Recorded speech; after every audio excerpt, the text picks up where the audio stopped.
They called her worthless, a burden no man would ever want, a widow with 10 hungry mouths and empty hands, cast out like trash on the unforgiving frontier. Mara Holt had reached the end. No money, no home, no hope. The town had made its judgment clear. She and her children were invisible. But when the dust settled and the world turned its back, one man rode in from the horizon. He didn't see a burden. He saw something everyone else had missed. This is their story, a tale of redemption, second chances, and love found in the ruins. If you're watching from anywhere in this world, drop your city in the comments below so I can see how far this story travels. Hit that like button and stay until the end, because what happens next will restore your faith in humanity.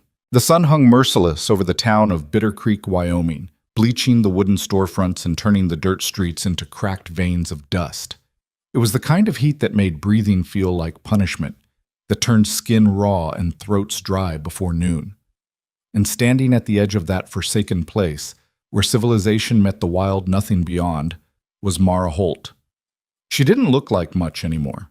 Once, she had been the wife of Samuel Holt, a cattle rancher with decent prospects and a good name. Once, she had worn clean dresses and walked through town with her head high, children trailing behind her like ducklings in a neat row. Once she had belonged. Now she was a ghost. The infant in her arms, little Thomas, barely 4 months old, squirmed against her chest, his tiny face red from the heat. Behind her, 9 other children clustered in various states of exhaustion and fear. The oldest, Daniel, was 14, his jaw set in that stubborn way that reminded Mara so much of Samuel it hurt. The youngest who could walk, 3-year-old Lily, clung to her sister Ruth's hand, her thumb lodged firmly in her mouth, eyes wide and uncomprehending. They had been standing there for 2 hours. 2 hours of watching doors close. 2 hours of seeing curtains twitch and then go still. 2 hours of being invisible. "Mama," Daniel said quietly, his voice cracking in that way voices do when boyhood is losing its battle with manhood. "We should go." "Go where?" Mara wanted to ask. But she didn't, because Daniel knew as well as she did that there was nowhere left. The wagon that had carried them this far, borrowed from a neighbor who had made it clear it needed to be returned by sundown, sat empty behind them, their few remaining possessions already unloaded because they had no place to put them. 3 trunks of clothes, mostly outgrown or worn through, a set of tin dishes, Samuel's Bible, though Mara hadn't been able to bring herself to open it since the funeral, a quilt her mother had made, the only thing of real value they had left, and even that was fraying at the edges. Everything else was gone. The ranch, seized for debt she didn't even know Samuel had accumulated. The livestock, sold at auction to pay creditors who showed up like vultures the moment Samuel's body was cold. The house, every stick of furniture, every pan and pot, all of it claimed by men with papers and cold eyes who didn't care that a woman with 10 children had nowhere to go. The law was clear. Widows had no rights to property that carried debt. And Samuel, God rest him, had died owing more than the ranch was worth. Mara had tried. Lord knows she had tried. She had gone to the bank first, hat in hand, asking for just enough to get by until she could find work.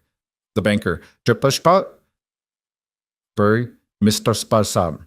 Thornton, a man who had smiled at her across the church pews for years, had looked through her like she was glass. "Mrs. Holt, you must understand our position. Your husband's debts." "I'm not asking for charity," Mara had interrupted, her voice steady despite the trembling in her hands. "I'm asking for a small loan. I can work. I can clean. I can cook. I can—" "With 10 children." Thornton had raised an eyebrow. "Who's going to hire a woman who has to stop every few hours to nurse an infant? Who can't work a full day because she has to see to that many youngsters?" "I'm sorry, Mrs. Holt, but the bank can't take that risk." She had tried the church next. Reverend Michaels had been more polite, his rejection wrapped in scripture and sympathetic nods. But the answer was the same. The congregation would pray for her, certainly. They might even be able to spare a few dollars for food.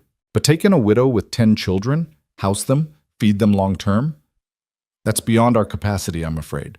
She had gone door to door after that, to families she had known for years, to women who had borrowed her preserves and admired her needlework, to men who had tipped their hats to Samuel and called him friend. Every door had closed. Some did it quickly, with barely a word. Others took longer, offered excuses dressed up as reasons. We just don't have the room. Times are hard for everyone. Perhaps if you had family back east, but the meaning was always the same. You and your children are not our problem. The worst had been Martha Green, a woman Mara had considered a friend. They had canned tomatoes together just last summer, their children playing in the yard while they worked. But when Mara had knocked on her door yesterday, Martha had opened it only a crack, her face tight with something between pity and disgust. Mara, I'm sorry, but John says we can't get involved. He says it wouldn't be proper. Proper? Mara had repeated, the word tasting like ash. You're alone now. A woman alone with all those children? People talk. John says it's not appropriate for us to take you in. People might get the wrong idea. The door had closed before Mara could respond. She had stood there, staring at the painted wood, feeling something break inside her that she didn't have a name for. That was when she understood. It wasn't just about the burden of feeding 10 extra mouths. It was about what she represented. A woman without a man was dangerous, untethered, improper, a reminder of how quickly security could vanish.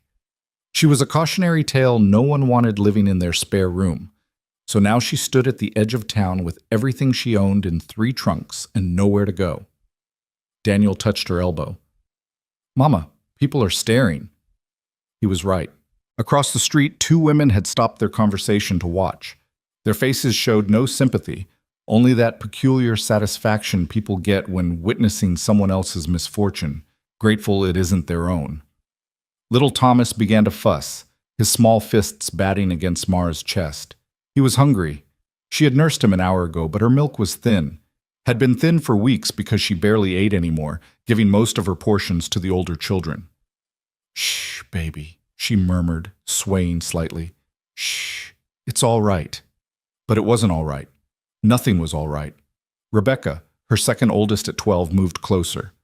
She was a serious child, had always been, with Samuel's dark eyes and a gravity beyond her years. Mama, what are we going to do? Mara looked down at her daughter's face, at the trust there despite everything, and felt her throat tighten. What were they going to do? The afternoon stage would leave in an hour. She had just enough money for tickets partway east, maybe as far as Cheyenne. But then what? She had no family left, no one to take them in. And winter was coming. She could feel it in the sharpness of the morning air, see it in how early the sun was setting now. 10 children. How did you keep 10 children alive through a Wyoming winter with no roof over their heads? We'll figure something out, Mara said, hearing the hollowness in her own voice. We always do. It was a lie, and Rebecca was old enough to know it. A wagon rattled past, kicking up dust that made Lily cough. The driver didn't even glance their way. Invisible. They were already invisible. Mara's legs ached from standing, but there was nowhere to sit except the ground, and she had that much pride left at least, not to sit in the dirt like a beggar while the town watched. So she stood, infant in arms, children clustered around her, and felt the weight of her failure pressing down like the merciless sun. Samuel, she thought, not for the first time. Why did you leave us like this? Why didn't you tell me about the debts? Why didn't you? But anger at a dead man was useless. Samuel had been a good husband, a good father. He had worked himself to exhaustion running that ranch, trying to make it profitable in a market that squeezed small ranchers dry. He hadn't meant to die, hadn't meant to leave her alone with 10 children and debts that swallowed everything. The fever had taken him in 3 days. One morning he was coughing over breakfast, insisting it was nothing. By evening he was burning up, delirious. By the 3rd dawn, he was gone. Mara had buried him on the hill behind their house, the house that wasn't hers anymore, under the cottonwood tree where they used to sit in the evenings, watching the children play. She had stood over that grave with dirt on her hands and an infant in her arms and thought, now what? Now she knew. Now was standing at the edge of a town that wanted nothing to do with her, watching her children's faces grow gaunt, listening to her baby cry from hunger she couldn't fully satisfy. Mama! It was Joseph, one of the middle boys, just 8 years old. I'm thirsty. They all were. She could see it in their dry lips, hear it in the way the younger ones' voices had gone raspy. The canteen was empty, had been since this morning.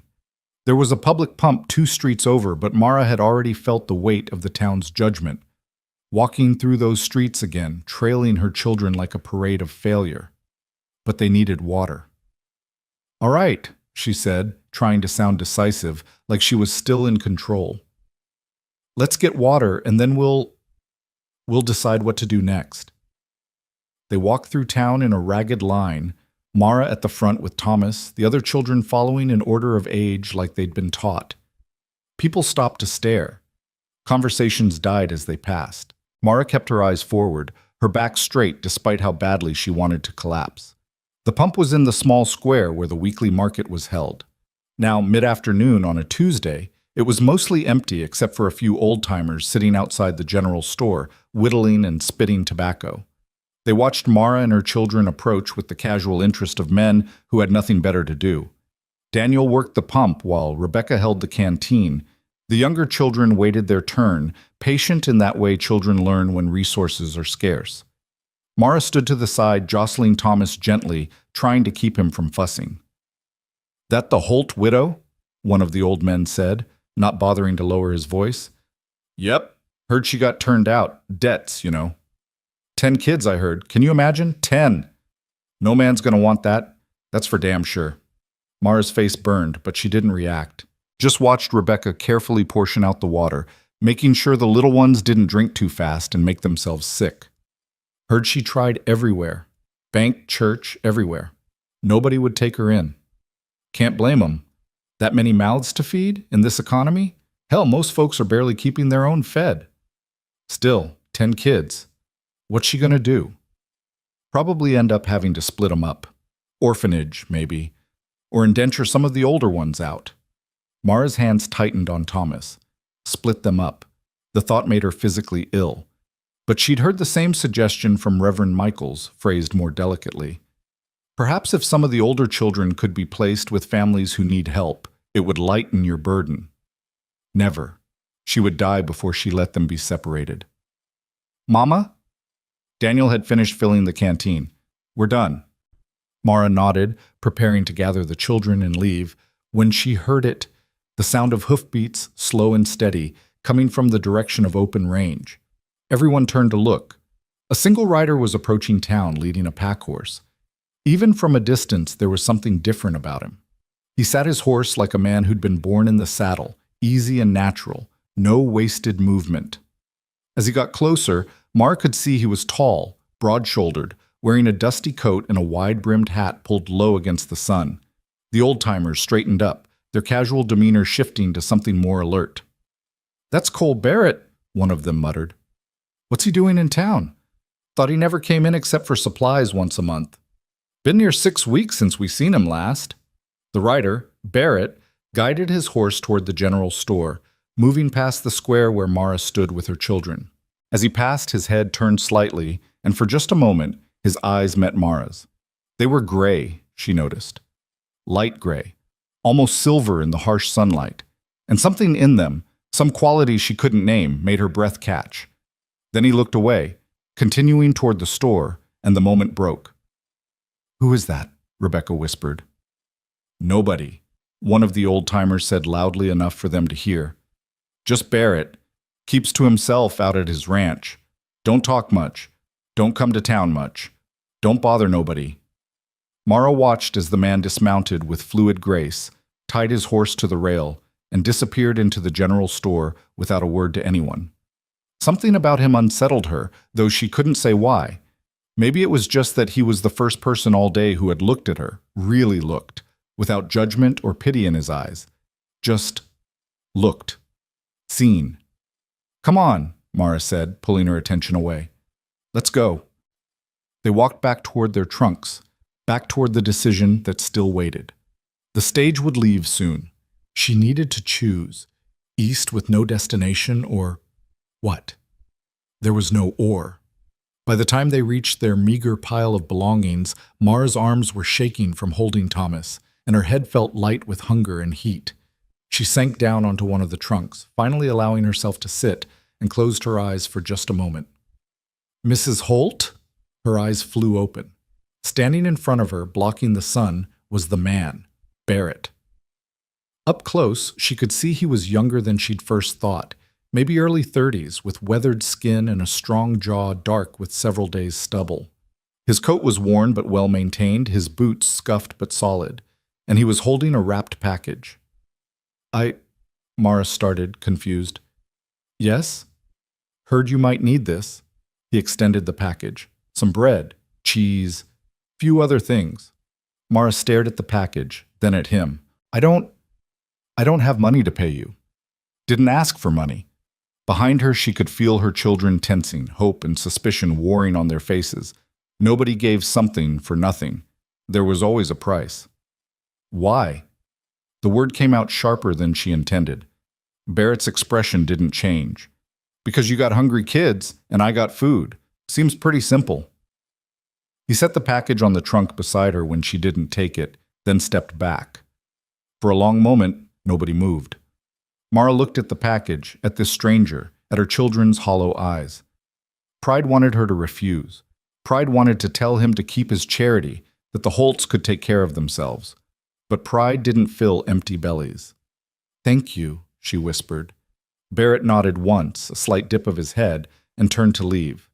Wait, Mara found herself saying. Why are you helping us? You don't even know us. He paused, looking back over his shoulder. Don't have to know someone to see they need help. Everyone else in this town knows us, Mara said, surprising herself with the bitterness in her voice. Didn't seem to matter. Something flickered in those gray eyes, not quite anger, but something harder. I'm not everyone else. Then he was walking away, back toward his horse and the general store, leaving Mara staring after him. Daniel moved first, reaching for the package with trembling hands. Inside was more food than they'd seen in days. A loaf of fresh bread, a wedge of yellow cheese, dried apples, beef jerky, even a small jar of honey. The children crowded around, their eyes wide with hunger and disbelief. Can we, Mama? Joseph asked, his hand hovering over the bread. Mara looked at the food, then toward the store where Barrett had disappeared, then back at her children's desperate faces. Yes, she said softly, but slowly. Small bites. Don't make yourselves sick.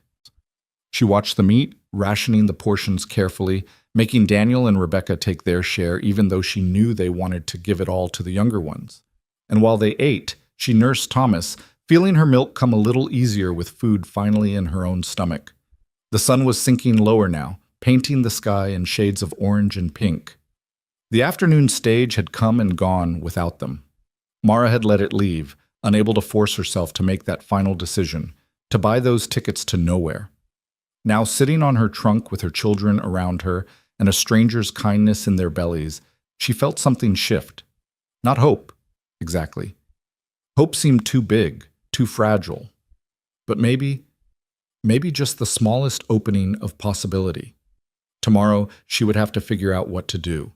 Tomorrow, she would have to face the impossible question of how to keep her children alive.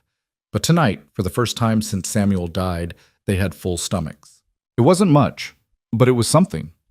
Across the street, Barrett emerged from the general store with his supplies, loaded them onto his pack horse with efficient movements, and mounted up. For just a second, his eyes found Mara's again across the distance. She lifted her hand slightly, a gesture of gratitude she couldn't quite articulate. He touched the brim of his hat in response, a gesture so small it might have been imagination, and then rode out of town the way he'd come, toward the open range and whatever solitary life he lived out there. Mara watched until he was just a speck on the horizon, until the dust from his horse's hooves had settled back to earth. "Mama," Rebecca said quietly, "what do we do now?" Mara looked at her daughter, at all her children, at the town that had rejected them and the empty road stretching east. "I don't know, baby," she admitted. "I honestly don't know." But for the first time, that admission didn't feel like complete defeat, because someone had seen them today. Someone had helped without asking for anything in return. Someone had reminded her that not everyone had stopped being human.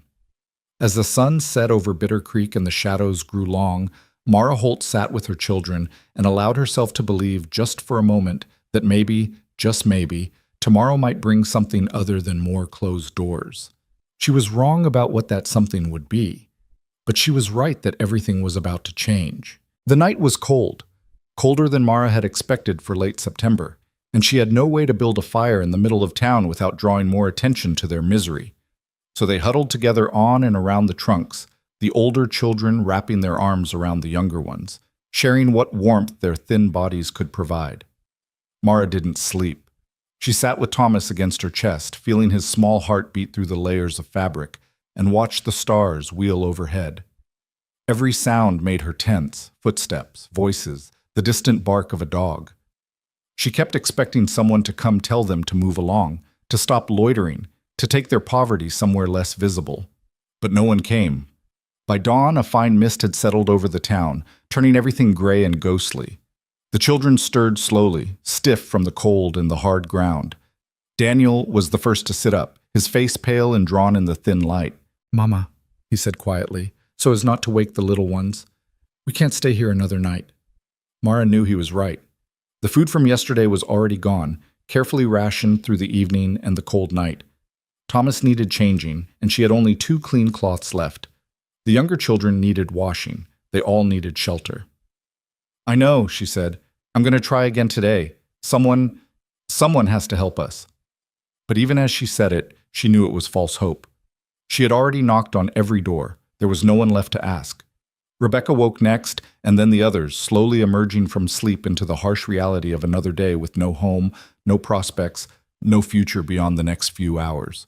Mara did her best to make them presentable, smoothing hair and brushing dust from clothes, but they all looked exactly like what they were: destitute.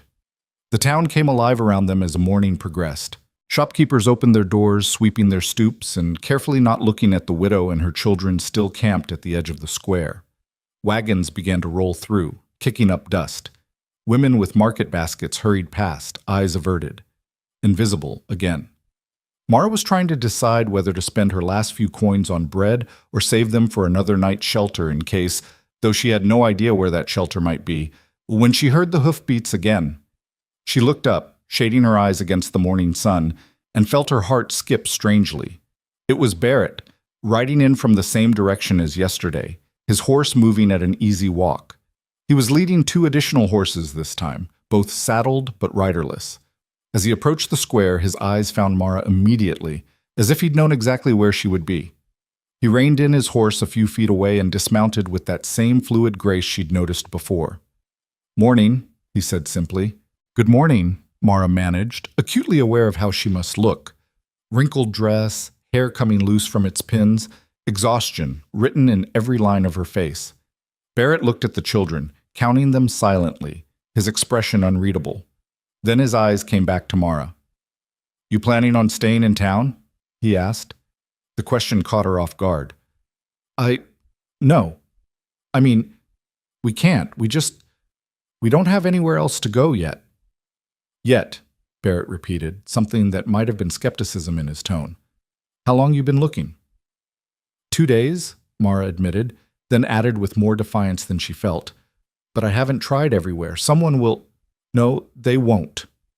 The bluntness of it stole her breath. Mara's hands tightened on Thomas.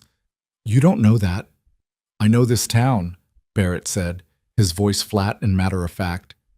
"And I know nobody here is going to take in a widow with 10 kids, no matter how much they ought to. You could knock on every door from here to Cheyenne, and the answer would be the same." Mara felt her face flush with anger and humiliation. "Then what do you suggest I do? Just give up? Let my children—" "I'm suggesting you stop wasting time looking for help that isn't coming," Barrett interrupted, "and consider an alternative." Mara stared at him, her mind racing. An alternative? What alternative could there possibly be?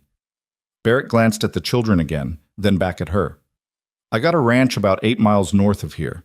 It's not much, but it's solid. 3-bedroom house, barn, good well, enough land to keep a small herd. I work it alone." He paused and Mara held her breath, not daring to understand what he might be suggesting. "I could use help," he continued. "General work, cooking, mending, tending the garden, looking after chickens. The older boys could help with livestock and fence work. In exchange, you'd have a roof, food, and safety for your kids." Mara's heart was pounding so hard she was sure he could hear it. You're offering us work? All of us?" "I'm offering you a choice," Barrett corrected. You can keep trying to find someone in this town who'll help you out of the goodness of their heart, or you can come work for room and board until you figure out what you want to do next. No strings, no expectations beyond honest work. You want to leave after a week, a month, whenever. That's your business. It was too good to be true. It had to be. Men didn't offer widows with 10 children work and shelter out of simple kindness. There was always a price, always something expected that wasn't spoken out loud. Mara looked at him carefully, searching his face for signs of the ulterior motives she knew must be there. But his expression remained neutral, almost indifferent, like he was discussing the price of cattle rather than offering to change her entire life. "Why?" she asked, the same question as yesterday, but weighted with more desperation. "Why would you do this?" Barrett shifted his weight slightly, the leather of his saddle creaking. "Because I got space and you need it. Because those kids deserve better than sleeping in the dirt. Because," he paused, seemed to consider his words, "because someone helped me once when I needed it, and I figure that kind of thing ought to be passed along." "But 10 children," Mara pressed. "That's not just help. That's a lot of mouths to feed," Barrett finished. "I know, I can count, but a ranch runs better with hands to work it, and you got 10 pairs of hands that need purpose. Seems like it could work out for both of us." Daniel had been listening to the entire exchange, and now he stepped forward, his young face serious. "What kind of work would you expect from us, sir?" Barrett looked at the boy with something like approval. "You know anything about cattle?" "Some. My pa ran a small herd before—" Daniel's voice caught. "Before. Then you'd help me with feeding, checking fences, moving cattle when needed. Nothing you couldn't handle." Barrett's gaze moved to Rebecca. "You know cooking. Preserving?" Rebecca nodded, finding her voice. "Yes, sir. I've been doing most of it since Ma had the baby." "Good. Garden needs harvesting, and I got more vegetables than one person can process. There's chickens need tending, eggs to collect, butter to churn." He looked back at Mara. "Plenty of work to go around, enough to earn your keep, but nothing that'll break you." Mara's mind was spinning. It sounded too perfect, too convenient, and yet, looking at this man's weathered face, his steady gray eyes, she couldn't detect any deception. He seemed to mean exactly what he said. "I don't understand," she said quietly. "You don't know us. We could be thieves or lazy or—" "Could be," Barrett agreed, "but I don't figure a woman who's been trying to keep 10 kids alive on her own is any of those things. And if I'm wrong, well, like I said, no strings. You can leave whenever you want." It was the last part that made Mara start to believe him, because if he had darker intentions, he wouldn't give her an easy way out. He wouldn't make it clear that she was free to go. Still, she hesitated. Pride warred with desperation, and desperation was winning, but pride was putting up a fight. "Mrs. Holt," Barrett said, his voice gentler than before, "I'm not asking you to decide your whole future right now. I'm just asking if you want a roof over your kids' heads tonight instead of another night in the cold. Everything else can sort itself out later." The baby made a small sound against Mara's chest, and she looked down at Thomas's tiny face, then up at her other children. They were all watching her with a mixture of hope and fear, waiting for her to make the decision that would determine whether they ate today, whether they slept warm tonight. She thought about Samuel, about what he would want her to do, and she knew, bone deep, that he would want his children safe and fed, regardless of pride or propriety. "All right," Mara said, the word coming out barely above a whisper, then stronger. "All right, we'll come. But I work for what we receive. This isn't charity." "Wouldn't offer it if it was," Barrett said. He gestured to the extra horses. "These are for the young ones who can't walk the whole way. We'll load your things on the pack horse." The next 20 minutes passed in a blur. Barrett proved surprisingly efficient at organizing, directing Daniel and Rebecca in loading the trunks while settling the younger children on the horses. He lifted little Lily up with such careful ease that Mara felt something in her chest tighten. When was the last time someone had helped with the children? When was the last time she hadn't had to do everything alone? The town watched them prepare to leave with the same cold curiosity they'd shown before. The old-timers were back on their bench, whittling and observing. "Barrett's taking in the Holt widow," one of them said, loud enough to carry. "Now that's something. Fool thing to do, you ask me. 10 kids? That's asking for trouble." Maybe he's got plans for her. Widow that desperate might agree to all kinds of arrangements. Mara's face burned, but before she could respond, Barrett turned to face the men. He didn't raise his voice, didn't change his expression, but something in his posture made the old-timer shrink back slightly. "You gentlemen got something you want to say to me directly?" he asked, his tone pleasant, but with an edge underneath that suggested they really didn't want to test him. The men exchanged glances, suddenly very interested in their whittling. "Didn't think so," Barrett said quietly. He turned back to Mara. "Ready?" She nodded, settling Thomas more securely in his sling, and they began the journey out of town. Mara walked beside Barrett's horse, Daniel on her other side, with Rebecca and the younger children following on the borrowed horses. It was a strange procession, and Mara felt every eye in Bitter Creek watching them leave. Let them watch, she thought with sudden fierceness. Let them watch, and know that someone in this world still had decency. They had barely cleared the last buildings when Joseph called out from his horse. "Mister, what's your name? I mean, your first name." Barrett glanced back. "Cole." "That's a good name," Joseph said with the easy certainty of an 8-year-old. "I'm Joseph. That's Ruth and Mary and Lily up here with me. And that's Samuel Jr., but we call him Sam. And that's Catherine, but we call her Kathy. And the baby's Thomas. And Joseph," Mara interrupted gently, "I'm sure Mr. Barrett doesn't need everyone's life story right now." "Cole," Barrett corrected, looking at her. "And it's fine. Good to know who everyone is." So Joseph continued his narration, pointing out each sibling and sharing completely unnecessary details like how Mary was afraid of spiders and Sam could whistle through his teeth and Kathy once found a bird's egg and kept it warm until it hatched. Cole listened without interrupting, occasionally asking a question that made Joseph puff up with importance at being taken seriously. The road north was well-worn but empty this time of morning. On either side, the prairie stretched out in shades of gold and amber, broken occasionally by rock formations or stands of cottonwood marking where water ran underground. The sky was so blue it hurt to look at, and the air smelled like sage and dust and the last warmth of summer before autumn truly settled in. Mara found herself relaxing slightly as they walked, the rhythm of the journey soothing in its simplicity.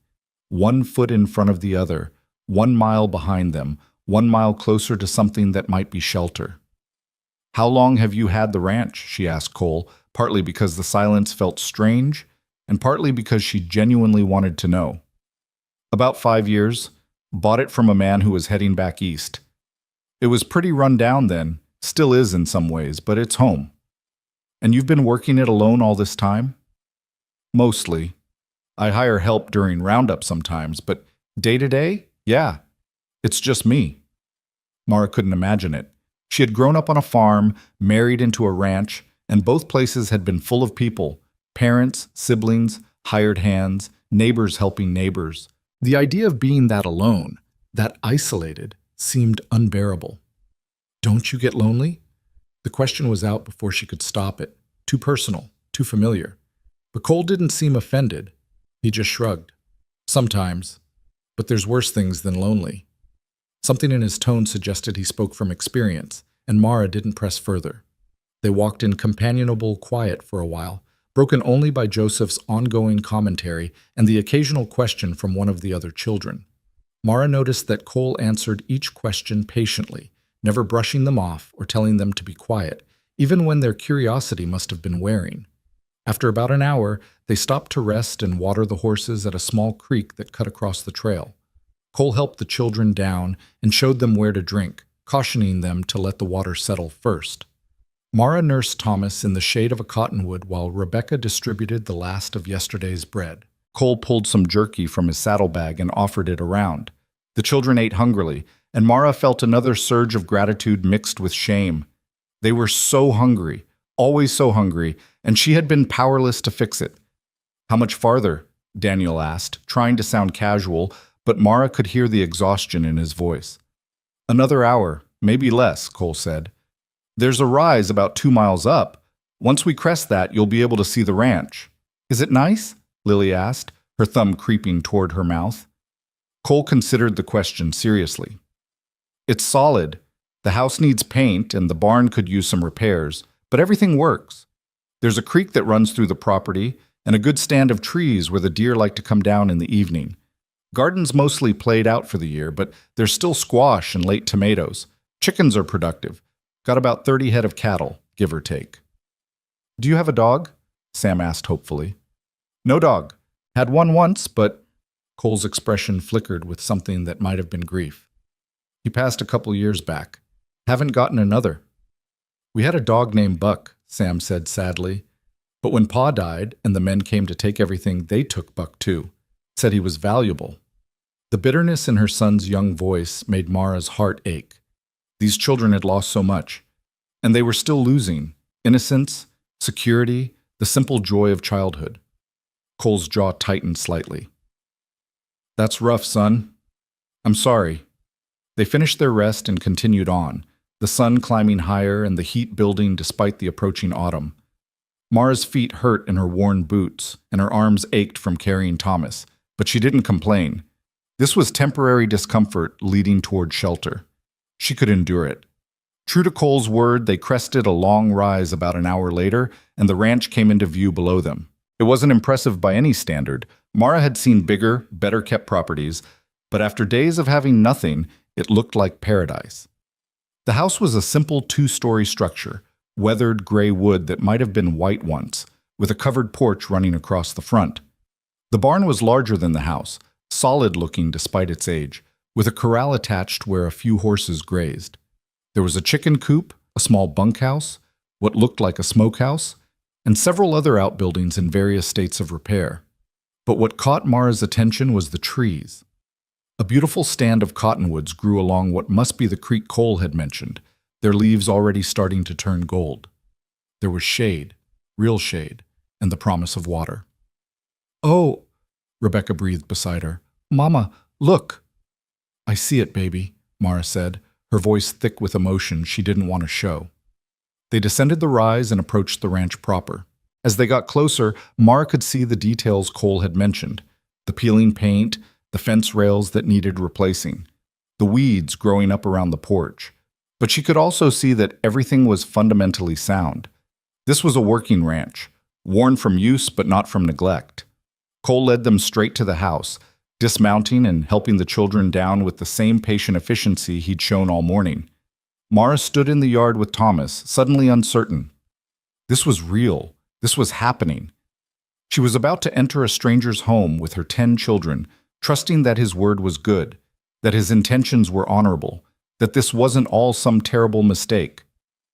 Cole opened the front door and gestured for them to enter. "It's not fancy, but it's clean."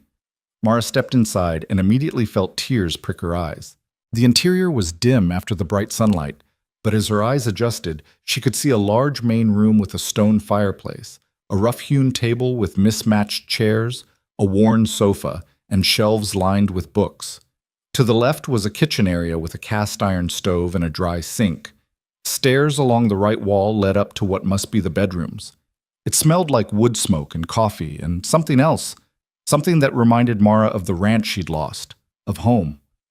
The children filed in behind her, their eyes wide with wonder and relief. After sleeping outside, even this simple space felt like luxury. "2 bedrooms upstairs, 1 down here," Cole said, setting down the packs he'd carried in. "I'll take the bunkhouse, give you all the main house." "No," Mara said quickly. "We can't take your home. The bunkhouse will be fine for us, or the barn." "Mrs. Holt?" Cole interrupted, his tone leaving no room for argument. 10 kids aren't sleeping in a bunkhouse or a barn. You take the house. I've slept in worse places than that bunkhouse. It's got a stove and a good bed. I'll be comfortable." "But this is not a negotiation," Cole said, though his voice was still even, not unkind. "You need space for all these kids, and the house has it. End of discussion." Mara wanted to argue further, but she was too tired and too grateful and too overwhelmed, so she just nodded, blinking back tears. "Thank you," she managed. Cole nodded shortly, clearly uncomfortable with gratitude, and moved to the kitchen. "I'll show you where everything is, then I've got to check on the cattle. The older boys can come with me if they want to learn the property, or they can rest first. Their choice." "I'll come," Daniel said immediately, eager to prove his worth. "Me too," Joseph added. Cole looked at Mara for permission, and she nodded. The boys needed purpose, needed to feel useful. She understood that. For the next hour, Cole walked her through the house, showing her the root cellar stocked with preserves and vegetables, the pantry with flour and beans and coffee, the bedroom upstairs with 2 large beds that could fit multiple children each, the smaller bedroom that could serve as a nursery for Thomas and the youngest girls. There was a pump inside the kitchen, actual running water inside the house, a luxury Mara hadn't had at the old ranch, and a bathing room with a copper tub. "I usually heat water on the stove for bathing," Cole explained. "There's soap and towels in the cupboard. Use whatever you need." Mara's mind was reeling. This was more than she'd dared hope for. This was safety, comfort, space for her children to spread out and breathe. Rebecca was already exploring the kitchen, examining the pots and pans, the dishes in the cupboard. "Mama, can I start something for supper? There's chicken in the cold box and vegetables in the cellar, and—" "Yes," Mara said, hearing the eagerness in her daughter's voice. Rebecca, like Daniel, needed purpose, needed to contribute. "Yes, that would be wonderful." Cole showed the boys where the livestock was kept, explaining the feeding schedules and the layout of the property, while Mara got the younger children settled. She heated water for washing and bathed them one by one, marveling at the simple luxury of warm water and clean towels. The dirt of days on the road swirled down the drain, and her children emerged pink-cheeked and looking more like themselves. By the time Cole and the boys returned for supper, the house smelled like roasted chicken and baked squash, and the table was set with dishes that didn't match but were clean and whole. The children sat in actual chairs instead of on the ground, and there was enough food for everyone to have seconds. Cole took a seat at the head of the table, looking faintly surprised by the transformation of his usually silent house. The children, remembering their manners, waited for Mara to serve before reaching for their plates. For a few minutes, the only sound was eating. The children too hungry and too focused on the miracle of a full meal to talk. But gradually, as their bellies filled, they began to relax. Sam started telling Cole about the creek they'd spotted behind the house, asking if there were fish in it. Lily shyly asked if Cole had ever seen a bear. Joseph wanted to know everything about the cattle. Mara watched her host field questions with remarkable patience, answering each child seriously, never dismissing their curiosity as childish or annoying. And she felt something shift inside her. Not quite trust, not yet, but the beginning of it. The sense that maybe, just maybe, this man was exactly what he appeared to be. Someone decent in a world that had shown her precious little decency lately. After supper, while Rebecca and the older girls cleaned up, Mara stepped out onto the porch with Thomas to nurse him in the cooling evening air. The sun was setting, painting the sky in shades of amber and rose, and the first stars were beginning to appear. She heard the screen door creak and looked up to see Cole standing there, his hat in his hands. "Kids all settled?" he asked. "Getting there. Daniel's helping the little ones get ready for bed. She paused, searching for the right word. "They're happy. I haven't seen them this calm in weeks." Cole nodded, looking out at the darkening prairie. "They're good kids. You've done well with them." The compliment caught Mara off guard. She was so used to being seen as a failure, the widow who couldn't provide, the mother who had let her children come to this, that praise felt foreign. "I don't know about that," she said quietly. "If I'd done well, they wouldn't have been sleeping in the street. That wasn't your fault, wasn't it?" Mara's voice cracked slightly. "Samuel's debts, the ranch. Maybe if I'd paid more attention, if I'd known what was happening—" "Stop," Cole said, his voice firm but not harsh. "I don't know what happened with your husband, but I know this. The law that takes everything from a widow with kids and leaves her with nothing isn't her fault. The neighbors who close their doors instead of helping aren't her fault. The town that turns its back isn't her fault. You've been surviving impossible circumstances. That's not failure. That's strength." Mara felt tears spill over, hot against her cold cheeks. She hadn't cried since the funeral, hadn't let herself because once she started, she was afraid she'd never stop. But now, in the safety of this porch, with this stranger who saw her struggles and didn't judge her for them, the dam broke. She cried silently, not wanting to wake Thomas or alert the children inside, and Cole simply stood there, not trying to comfort her with empty words or awkward touches, just giving her the space to fall apart. When she finally got control of herself, wiping her face with the corner of Thomas's blanket, She felt hollowed out, but also lighter somehow. "I'm sorry," she whispered. "Don't be." They stood in silence for a while, listening to the night sounds. Crickets, the distant call of an owl, the soft lowing of cattle settling for sleep. "Cole," Mara said finally, "why are you really doing this?" He was quiet for so long she thought he might not answer. Then, "I told you. Someone helped me once." "But there must be more to it than that." Another long pause. Then Cole turned to look at her, his face half shadowed in the twilight. "When I was 15, my parents died in a fire. House burned to the ground with them in it. I got out because I was in the barn that night, but everything else was gone. Them, the house, all our belongings. Everything." Mara's breath caught. "I'm so sorry. I had nobody. No family, no money, nowhere to go. And I was too proud to ask for help, too angry at the world to accept it when it was offered. I lived rough for a couple years, doing odd jobs, sleeping wherever I could find shelter. Nearly died one winter from cold and hunger." He paused, his hands tightening on his hat. "Then I met a man named John McKinnon. He ran a ranch down in Colorado, and he needed help with the roundup. I signed on thinking it was just a few weeks' work, but when roundup was over, he asked me to stay. Said he liked my work. So I did.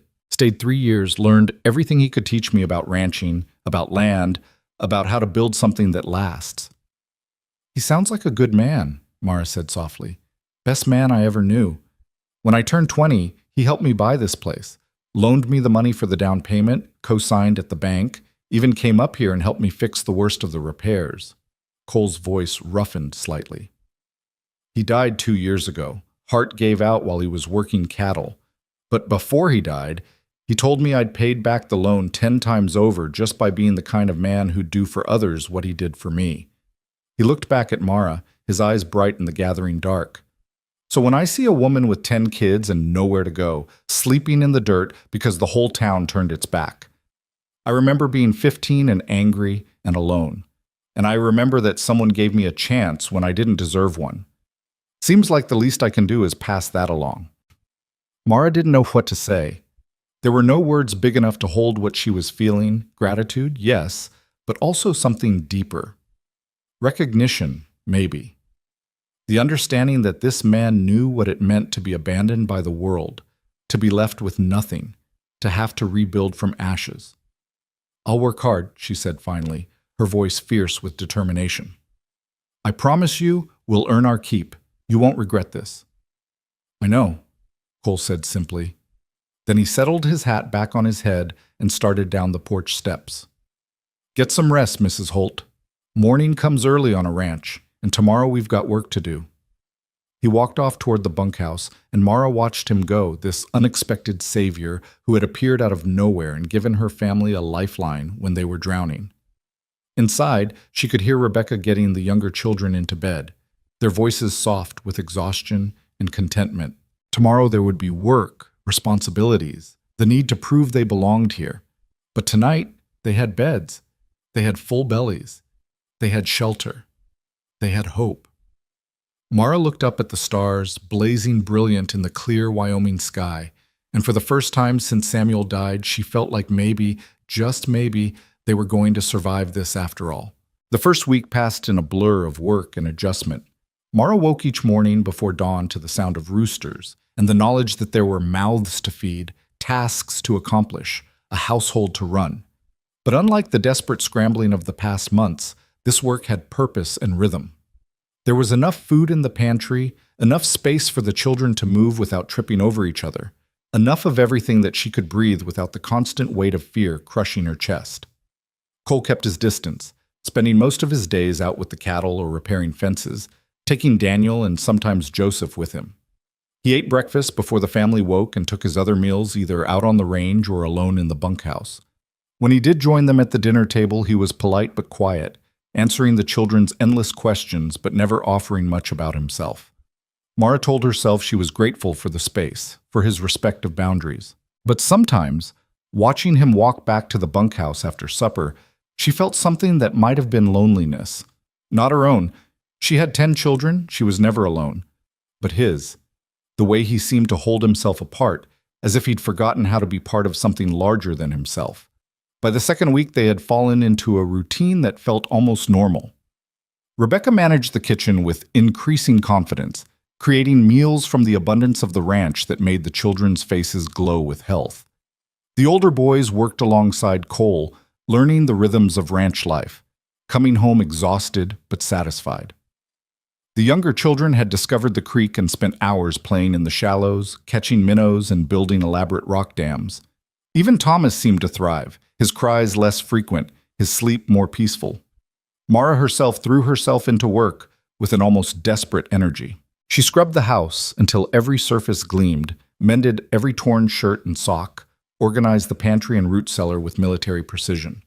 She needed to prove their worth, to show that they were earning their keep, that Cole's charity, no, not charity, she reminded herself, this was work, honest work, was justified. But on the 14th day, everything changed. Mara was in the garden harvesting the last of the squash when she heard the wagon. She looked up, shading her eyes against the afternoon sun, and felt her stomach drop.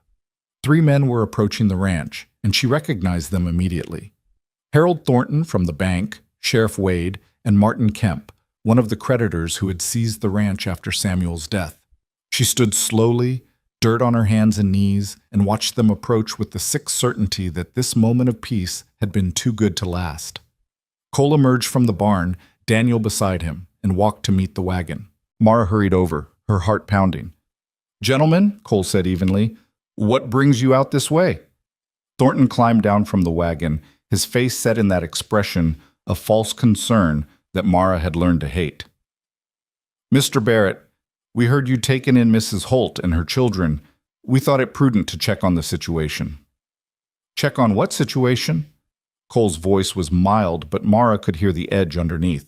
Sheriff Wade cleared his throat uncomfortably. "Now, Barrett, nobody's accusing you of anything improper, but you gotta understand how it looks. A single man, a widow, 10 children, all living under one roof with no legal arrangement, no chaperone. We're not living under one roof," Cole interrupted. "Mrs. Holt and her children have the house. I'm in the bunkhouse. And the arrangement is employment, which last I checked isn't illegal." "Employment?" Kemp said with a sneer in his voice. "That's what you're calling it?" Cole's jaw tightened and Mara felt Daniel tense beside her. She put a hand on her son's arm, a silent warning to stay quiet. "That's exactly what I'm calling it," Cole said, his voice dropping into something dangerous. "Mrs. Holt works for room and board. Her children help with ranch work. Everything is proper and above board." "Proper," Thornton repeated, shaking his head. "Mr. Barrett, surely you understand the position this puts you in. The talk in town—" "I don't give a damn about talk in town." The bluntness of it seemed to shock the men. Sheriff Wade recovered first, his tone hardening. "Well, maybe you should, because talk like this can damage a man's reputation. And more importantly, it raises questions about the welfare of these children, living in questionable circumstances, no proper supervision." "No proper supervision?" Mara found her voice, anger overriding fear. "I'm their mother. I'm here. They're fed, clothed, safe, and happy for the first time in months. What more supervision do they need?" Kemp looked at her with barely concealed contempt. "Mrs. Holt, we all understand your circumstances are difficult. That's precisely why we're here. The county has resources for women in your position. There's a charitable home in Cheyenne that takes in widows, and we've made inquiries about placing the older children with families who need help." "No." The word came out flat and absolute. "You're not taking my children." "Nobody's talking about taking them," Sheriff Wade said, though his eyes said otherwise. "We're talking about finding them proper homes where they can be raised in decent, moral environments. This is a decent, moral environment," Mara said, her voice rising despite her efforts to stay calm. "Mr. Barrett has shown us more decency and morality than anyone in Bitter Creek ever did. You all stood by and watched us sleep in the street, and now you dare to come here and question his character?" "Mrs. Holt," Thornton started, but Cole cut him off. "I think you gentlemen have said your piece. Time for you to leave." "We're just trying to help," Thornton insisted, but there was something calculating in his eyes that made Mara's skin crawl. "Surely you can see that this arrangement can't continue indefinitely. What happens when winter comes and you're all snowed in together? What will people think then? People can think whatever they want, Cole said. Doesn't change the facts. Now get off my property. The three men exchanged glances. Sheriff Wade's hand moved toward his belt, and Mara's heart stopped. But he was just adjusting his coat, not reaching for his gun. We'll be back, Kemp said.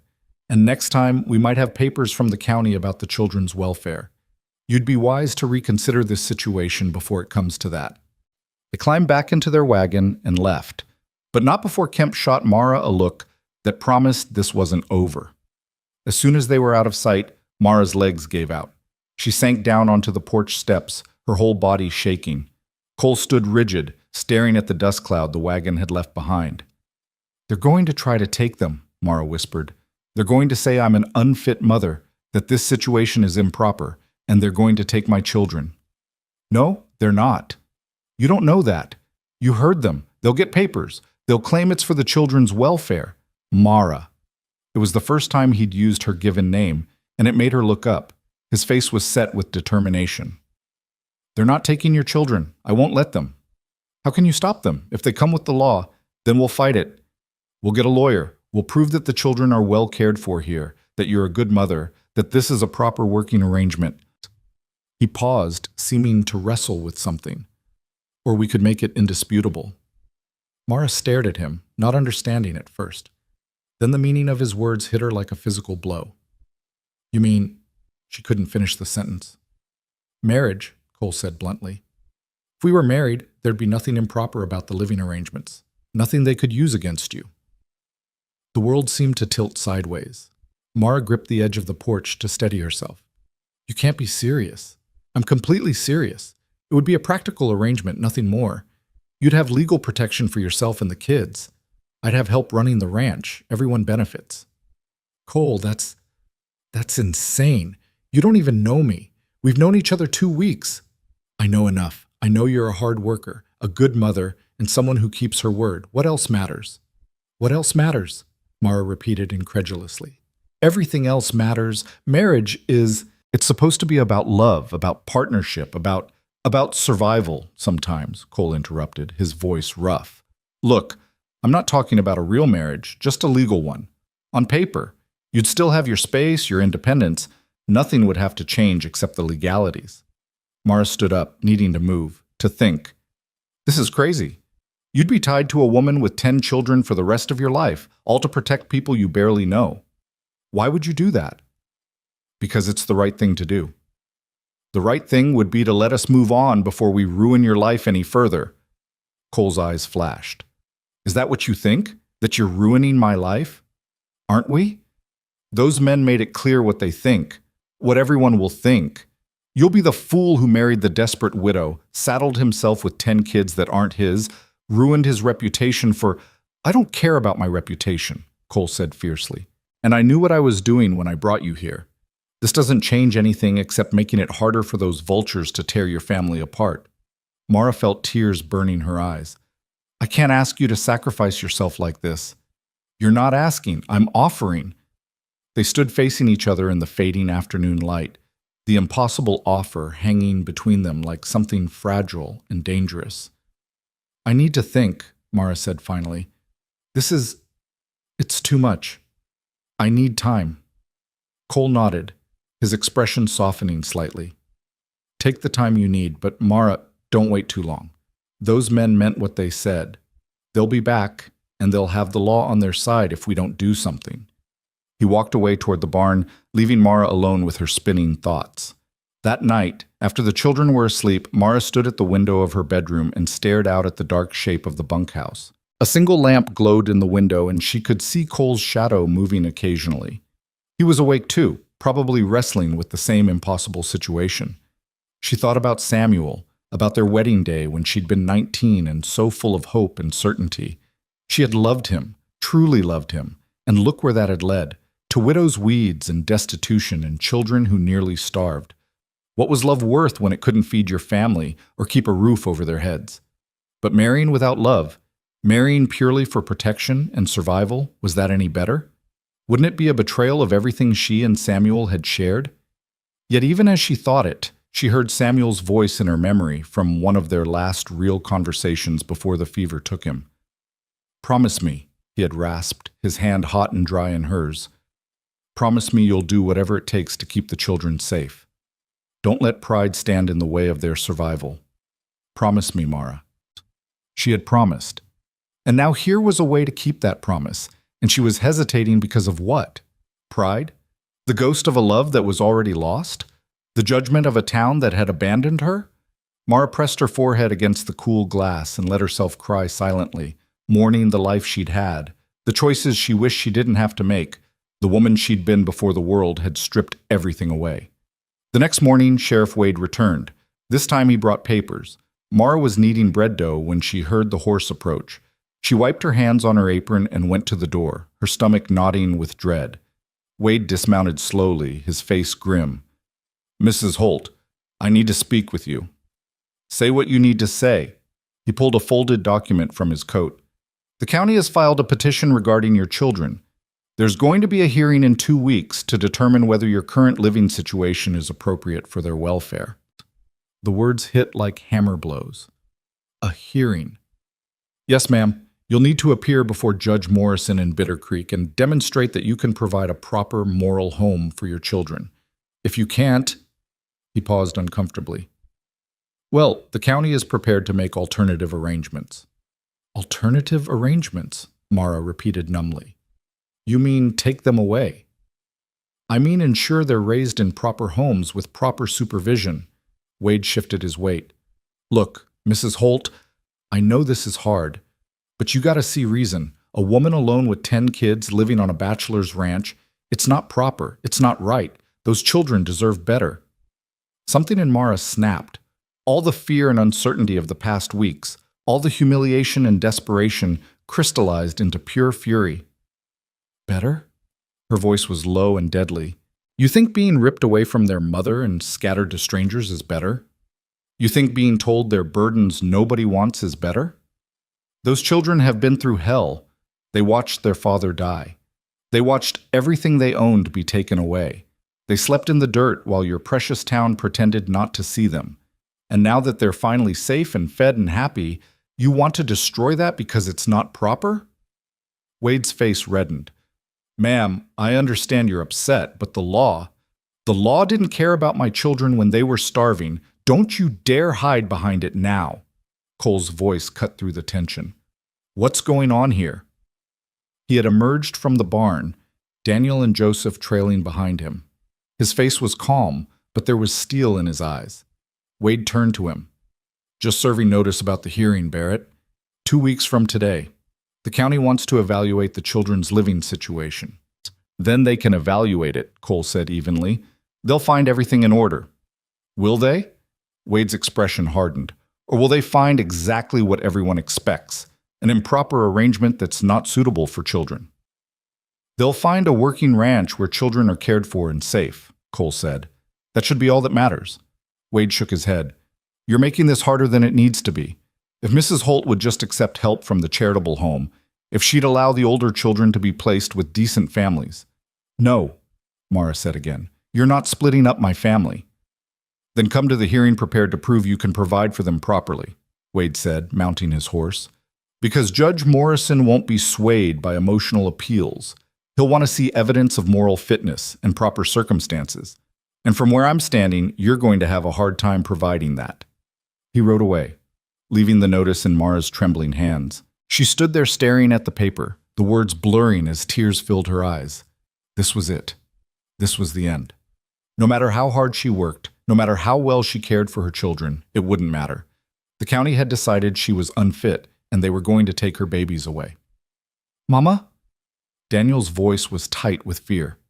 "What's happening? Are they really going to take us?" Mara couldn't answer, couldn't find words past the terror closing her throat. Cole moved closer, reading the notice over her shoulder. "Mara, listen to me. We can fight this, but we have to do it smart." "How?" The word came out broken. "How do we fight the law? How do I prove I'm a fit mother when they've already decided I'm not?" "By giving them no choice but to accept it," Cole said quietly. "By taking away every argument they have." Mara understood what he meant. The offer from yesterday, marriage. I can't, she whispered. I can't ask that of you. It's too much. You're not asking. I'm offering. And Mara, he waited until she looked at him. We're running out of time. That hearing is in 2 weeks. If we're going to do this, it has to be now. Rebecca had appeared on the porch, having heard the conversation. Mama, what's happening? Why are people trying to take us away?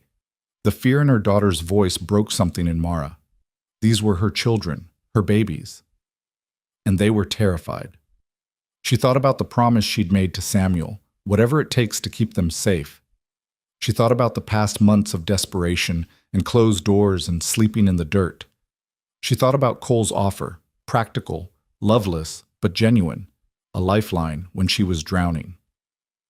If we did this, she said slowly, looking at Cole, it would be a name only, a legal protection, nothing more. I understand. And if someday I wanted to leave, wanted to take the children, and you'd be free to go, Cole said. I'd never hold you against your will. This is about giving you choices, not taking them away. Mara looked at her children, Daniel trying to be brave, Rebecca's eyes bright with unshed tears. The younger ones clustered in the doorway, not fully understanding but sensing their world was about to shatter again. She thought about the alternative, the hearing, the judge who had already made up his mind. Her children scattered to different homes, forgetting each other's faces, growing up apart and alone. No, she wouldn't let that happen, whatever it took. All right, she said, her voice steady despite the trembling in her hands. All right, I'll marry you. Cole nodded, no triumph in his expression, just quiet determination. I'll ride to town tomorrow and arrange it. The circuit preacher comes through on Saturdays. We can do it then, have it done before the hearing. That's 5 days away. Can you be ready in 5 days? Ready to marry a man she barely knew, ready to tie herself legally to a stranger for the sake of her children, ready to give up any chance of a real marriage, a real partnership built on love and understanding. But those were luxuries she couldn't afford. Survival didn't wait for readiness. Yes, Mara said, I'll be ready. That night, lying in bed with Thomas sleeping beside her, Mara stared at the ceiling and wondered what she had just agreed to. In 5 days, she would be Mrs. Cole Barrett. In 5 days, her children would have legal protection. In 5 days, everything would change. But the thought that kept her awake wasn't about the marriage itself. It was something else, something she barely dared to acknowledge. When Cole had made his offer, when he'd looked at her with those steady gray eyes and promised to protect her children, she had felt something shift inside her. Not love. It was too soon, too complicated for that. But something.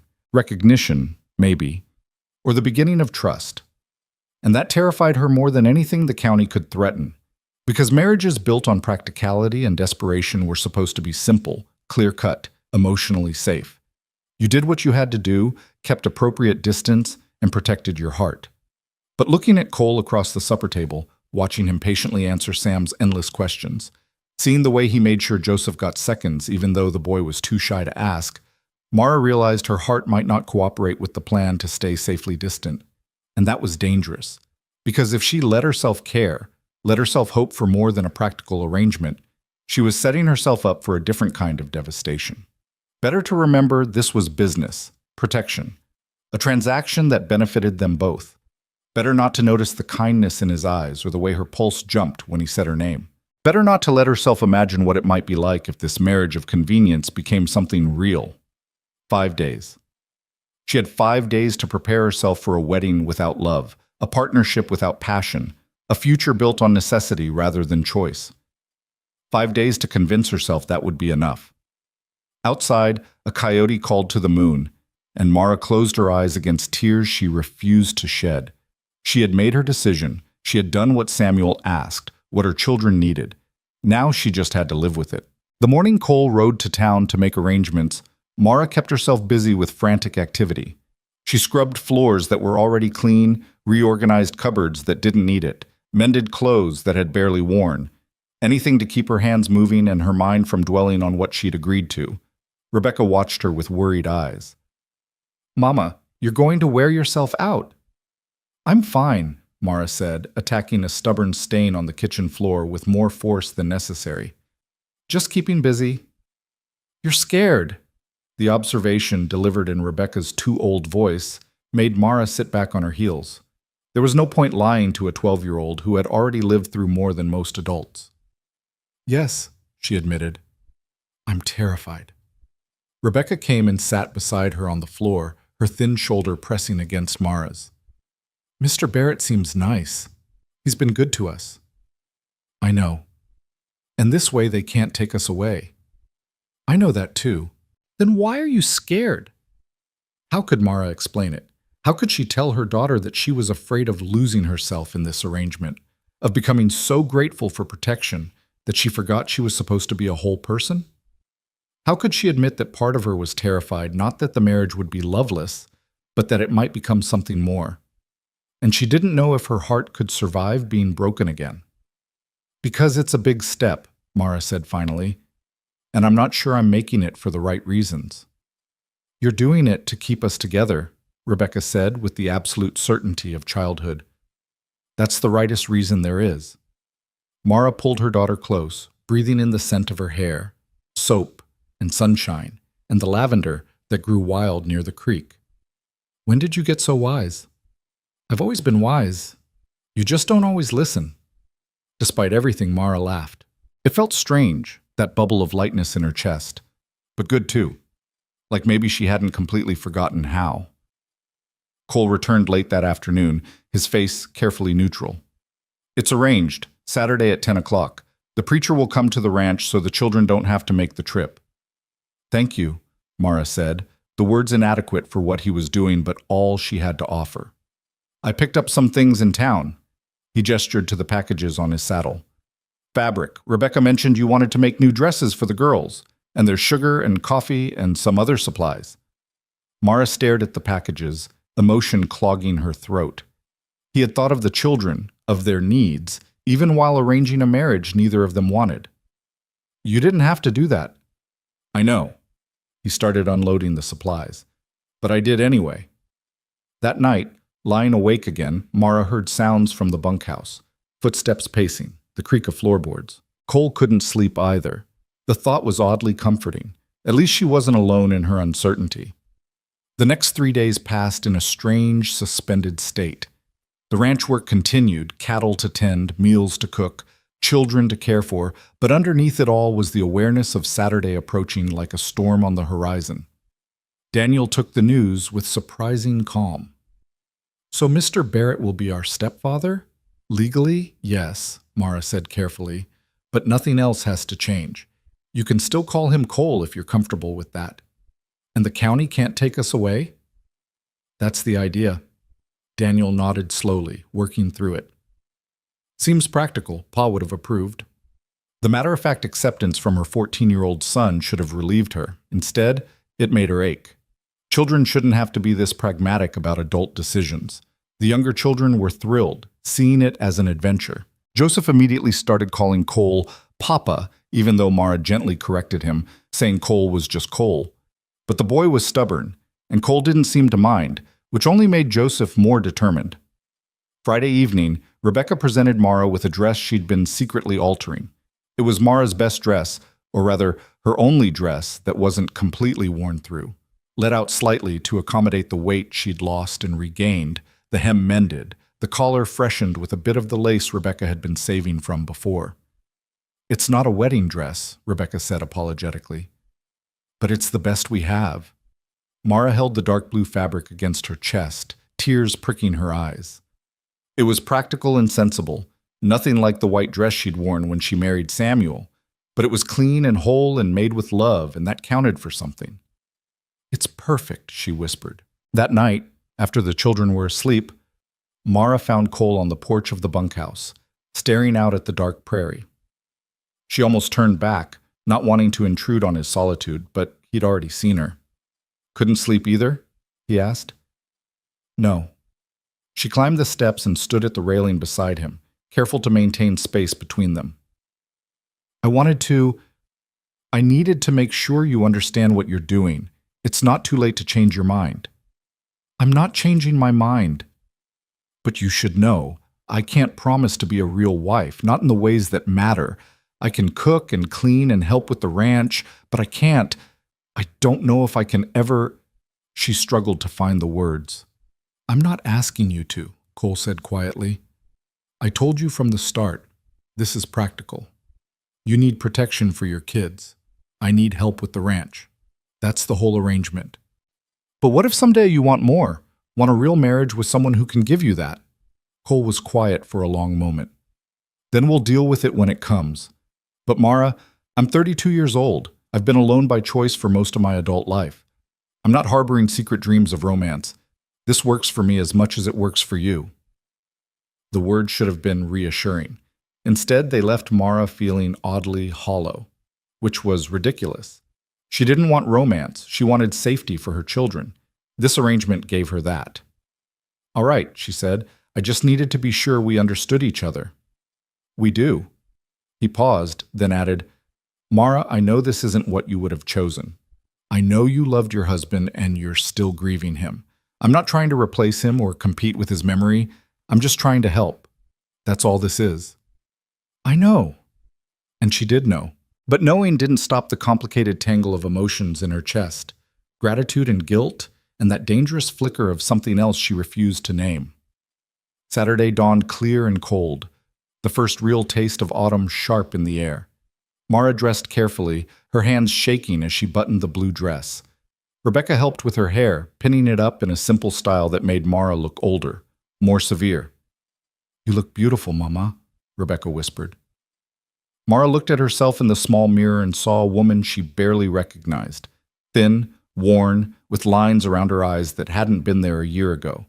This wasn't the bride she'd been at 19.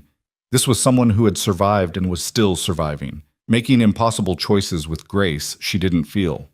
The preacher arrived promptly at 10, a jovial man in his 60s who seemed oblivious to the tension in the room. Cole stood by the fireplace in his best shirt and clean trousers, his hair slicked back with water, looking uncomfortable but determined. The children gathered around, the younger ones excited, the older ones solemn. Daniel held Thomas, who was miraculously quiet, as if he understood the importance of the moment.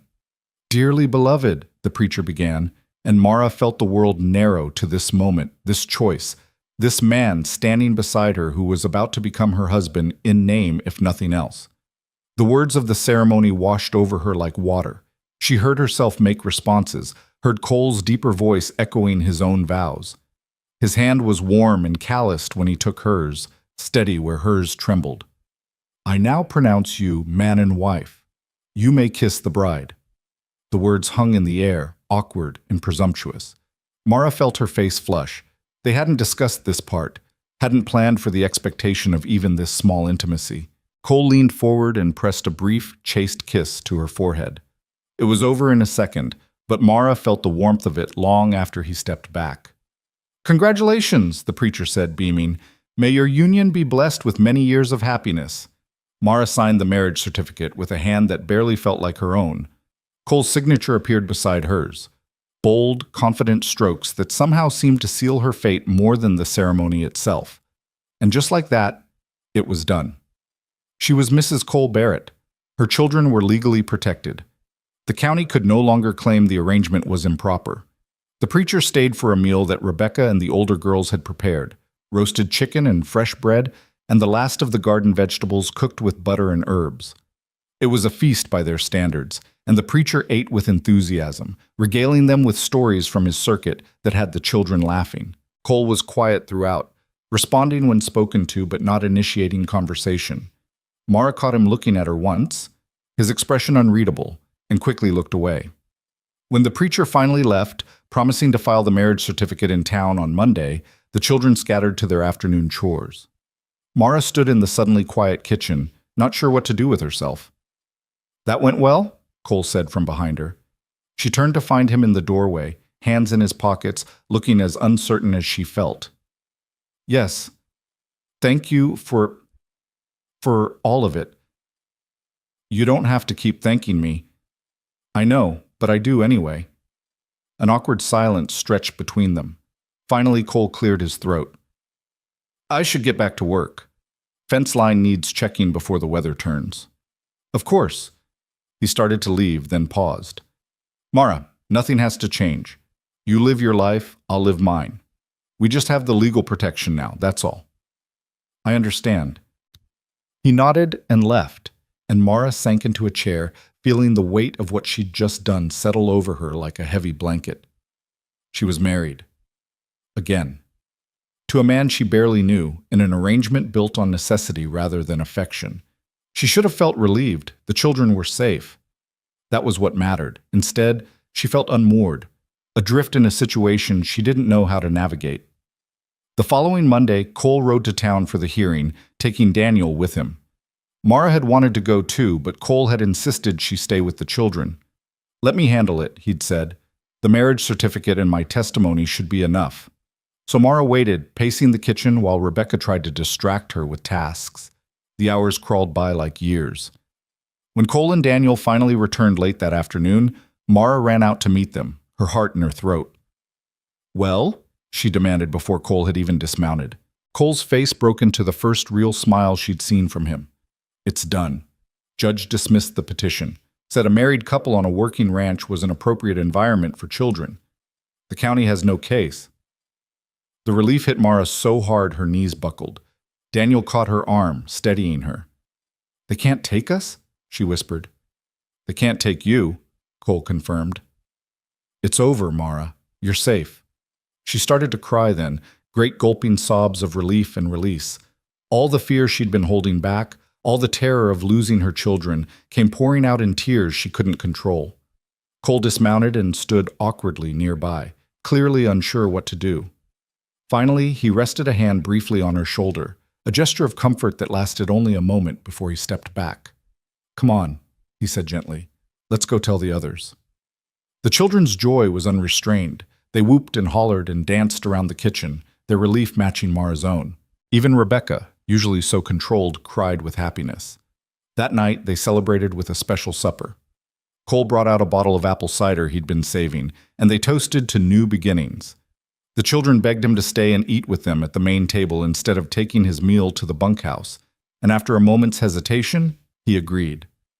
Mara watched him interact with the children over the meal, saw how patient he was with their questions, how he listened when they talked about their day.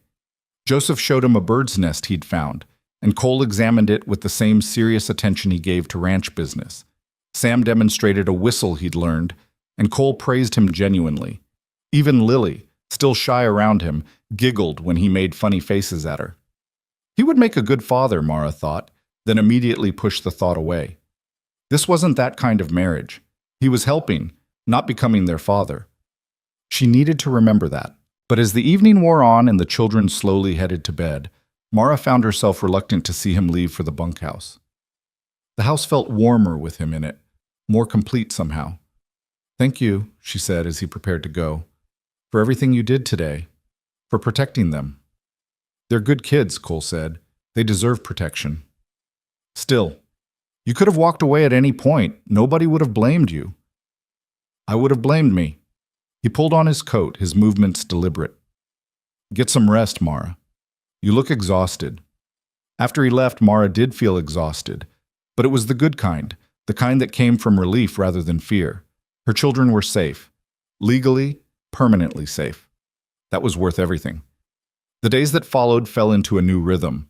Cole still kept his distance, still slept in the bunkhouse, still took most of his meals alone. But there were small changes. He started coming to breakfast occasionally, helping Daniel teach the younger boys about ranch work, offering advice when Rebecca asked about preserving the last of the garden vegetables. And Mara found herself watching for those moments, looking forward to his presence at the table, missing him when he wasn't there. One evening, about 2 weeks after the wedding, she found him repairing the chicken coop while Joseph held the nails and peppered him with questions. Why do you live in the bunkhouse instead of the big house? Joseph asked with the bluntness of 8-year-olds everywhere. Cole hammered in a nail before answering. Because your mama and all you kids need the space more than I do. But you're married to mama now. Married people usually live together. We do live together, just in different buildings. That's weird. Joseph, Mara called from the porch, having heard the exchange. Don't pester Mr. Barrett. I'm not pestering, I'm just asking. Cole caught Mara's eye and something passed between them. Amusement, understanding, a shared moment of connection over her irrepressible son. "It's fine," Cole said. "He's just curious."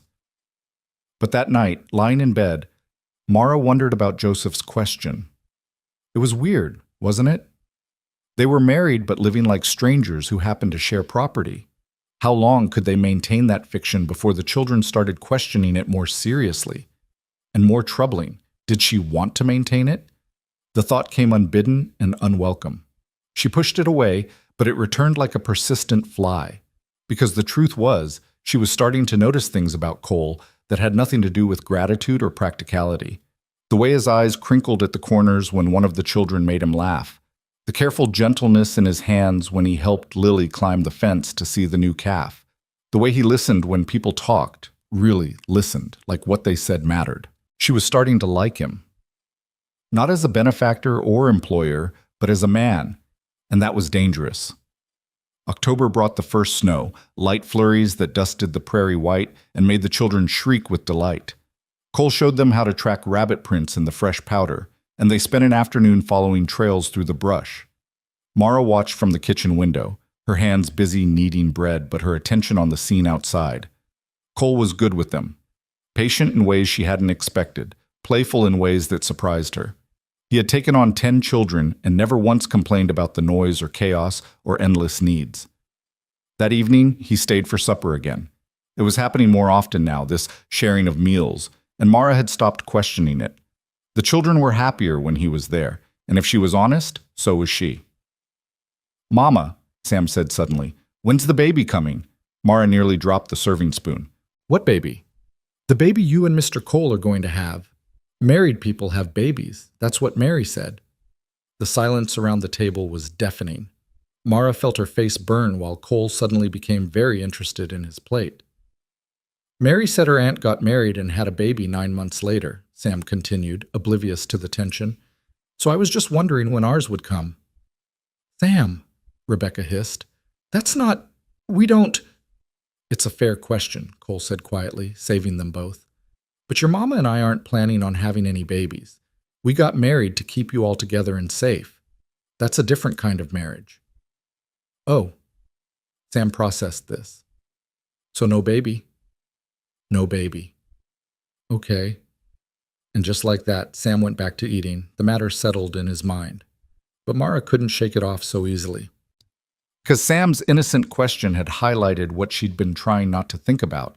This marriage was a half measure, a legal fiction that protected them but left them all in a strange limbo. After the children were in bed, Mara stepped out onto the porch and found Cole there, staring at the stars. "I'm sorry about Sam," she said. "He didn't mean to be inappropriate."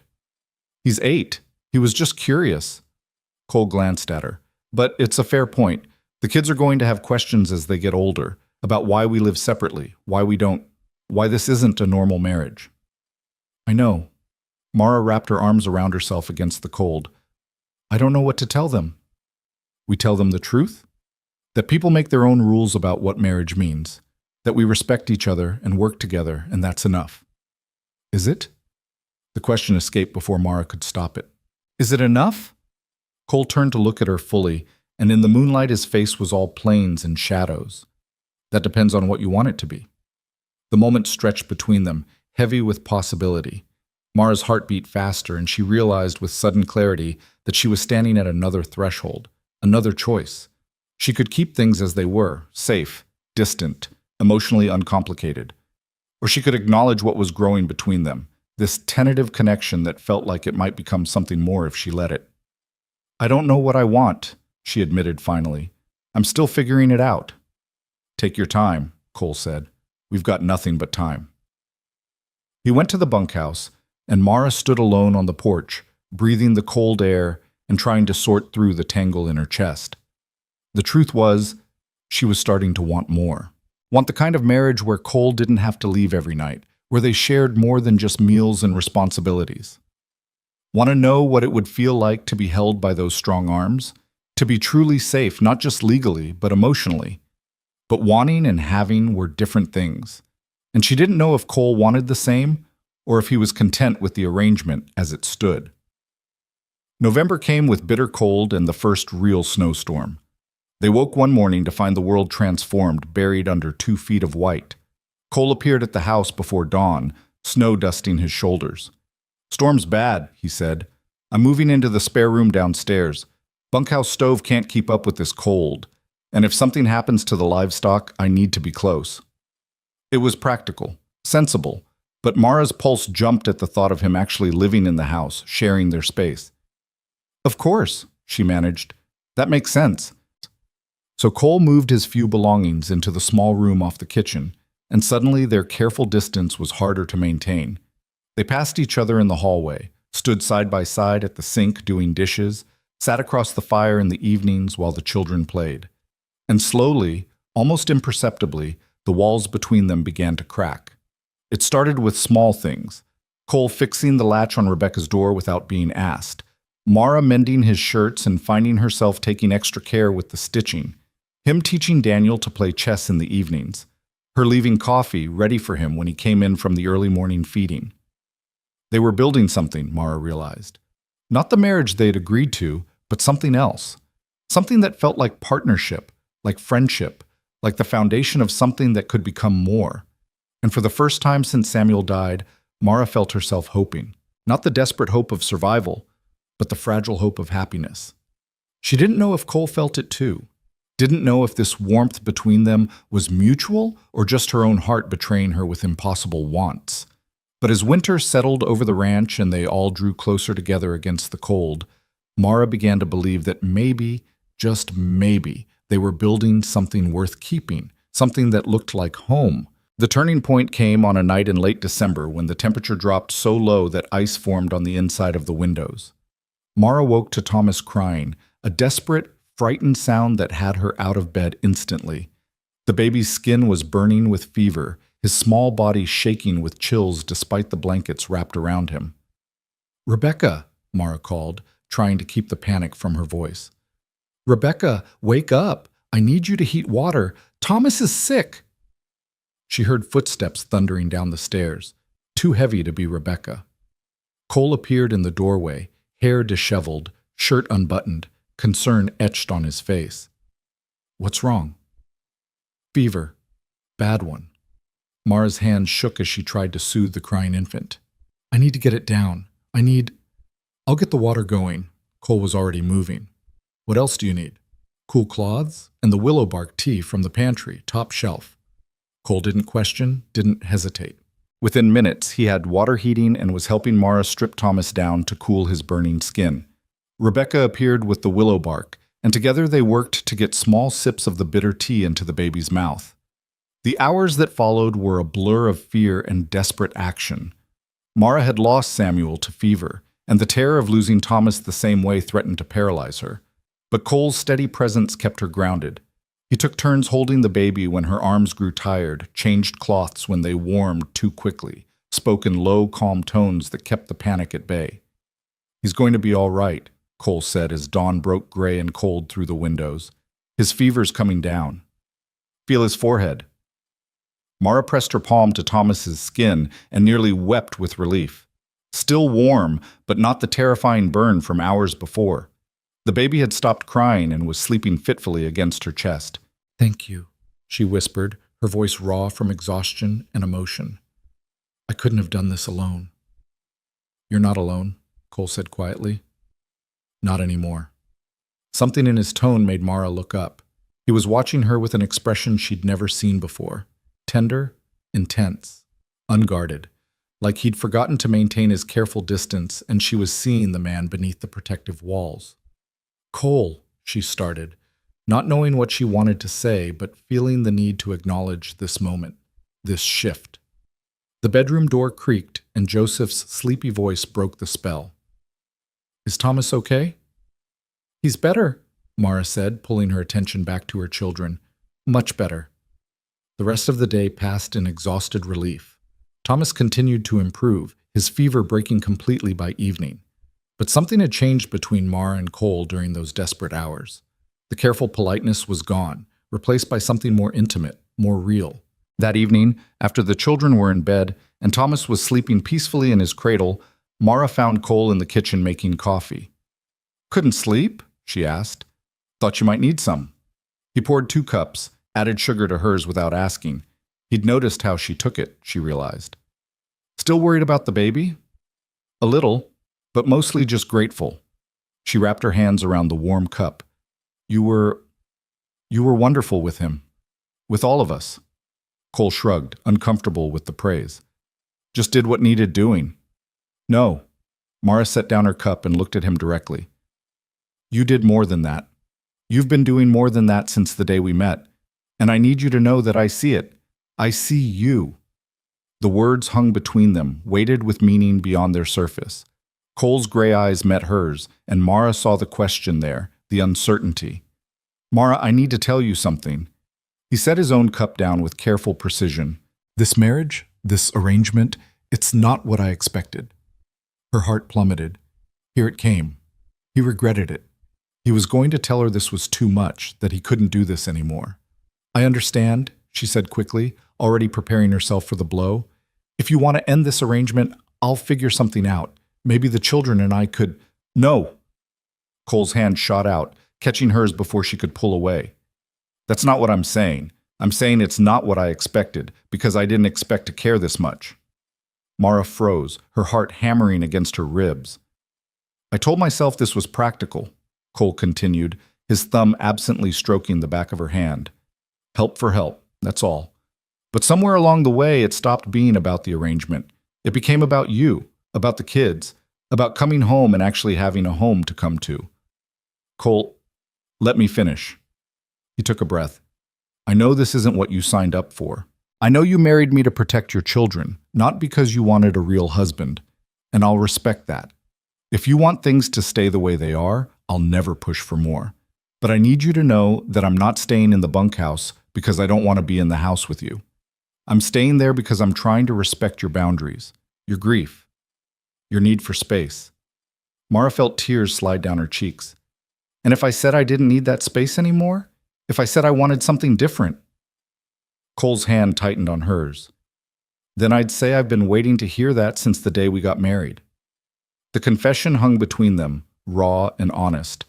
Mara thought about the past months, the gradual erosion of walls, the small kindnesses, the way her heart lifted when she heard his footsteps on the porch.